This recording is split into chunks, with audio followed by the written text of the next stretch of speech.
Hello friends, मी विजया आहिरे आणि स्वागत आहे तुमचं माझ्या यूट्यूब चॅनलमध्ये। आज म्हटलं की चला जरा फिश टँककडे लक्ष गेलं आणि विचार केला की फिश टँक जरा खराब दिसायला लागला आहे, तर तो धुवूनही टाकूया आणि तुमच्यासोबत व्हिडिओ शेअर करता करता थोड्याशा गप्पा पण होऊन जातील।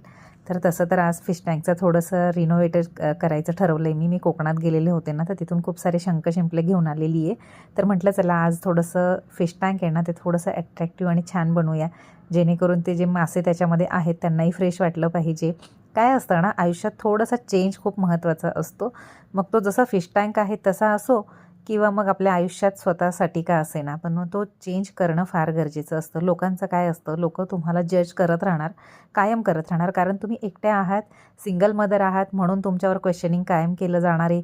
तर ही असंच का जगते, ती तसंच का जगते, हिला हे सगळं कसं परवडतं, ही फिरते कशी, हिंडते कशी, हिच्याकडे एवढे पैसे येतात कुठून, हिला हे सगळ्या गोष्टी करायला कसं परवडतं, हे सगळे क्वेश्चन मार्क आहेत ना ते लोकांसोबत त्यांच्यासोबत सोडून द्यायचे आणि ना आपलं आयुष्य मस्त मनसोक्त आणि छान जगायचं।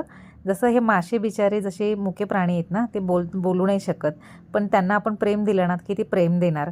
मग ते कुत्री असो मांजरी असो, पण माणसं ही अशी गोष्ट आहे ना की ज्यांना कितीही प्रेम द्या, कितीही जीव लावा, त्यांचं कितीही मनासारखं वागा, पण ते कधीही आपल्याकडून सॅटिस्फाईड होणार नाहीत किंवा ते आपल्यास कधीच खुश होणार नाहीत। त्यांना नेहमी आपल्याकडनं अजून काहीतरी हवंच असणार आहे। त्याच्यामुळे जास्त एक्सपेक्टेशन्स स्वतःही ठेवू नका आणि दुसरे कुणी ठेवत असतील ना तर त्यांच्या एक्सपेक्टेशन्स कंप्लीट करण्याच्या नादात स्वतःही जगणं विसरून जाऊ नका। तर मी सगळ्या सिंगल वुमन असो किंवा स्वतः बायका असो, असं नाही की स्पेसिकली सिंगल मदर आहात त्यांच्यासाठीच, तर बायकांसाठीच विशेषतः मला असं सांगावंसं वाटतं ना की सगळ्यांना खुश करण्याच्या नादात राहत जाऊ नका। कारण की सगळ्यांना खुश करणं हे आपण कितीही खुश करण्याचा प्रयत्न केला ना तरी समोरचे कधीच खुश होणार नाही। त्यांना नेहमी आपल्याकडनं काहीतरी एक्सपेक्टेशन्स असतातच, त्या वाढतच जातात। त्याच्यापेक्षा बेस्ट वे की आयुष्य तुमचं आहे, तुम्हालाही जगायचं होतं आणि आयुष्याच्या शेवटच्या क्षणी असं नको वाटायला की अरे आयुष्य माझं होतं पण मी स्वतःच जगायचं राहून गेले, हे रिग्रेट करू नका। त्याच्यामुळे स्वतःसाठी जगा, तुम्हाला ज्या ज्या गोष्टी आवडतात विरंगुळा म्हणून त्या जोपासा। जसं की माझ्या घरामध्ये ना मला फिश टँक वगैरे ठेवायला आवडतं, माझ्या घराची मला साफसफाई करायला आवडतं, माझ्या मैत्रिणींसोबत मला वेळ घालवायला आवडतो, मला फिरायला आवडतं, माझ्या मुलांसोबत टाईम स्पेंड करायला आवडतो, त्यांच्यासोबत गप्पा मारायला आवडतात। म्हणजे मला स्वतःला खुश ठेवण्यासाठी जे जे काही आवडतं ना मी त्या सगळ्या गोष्टी करत असते।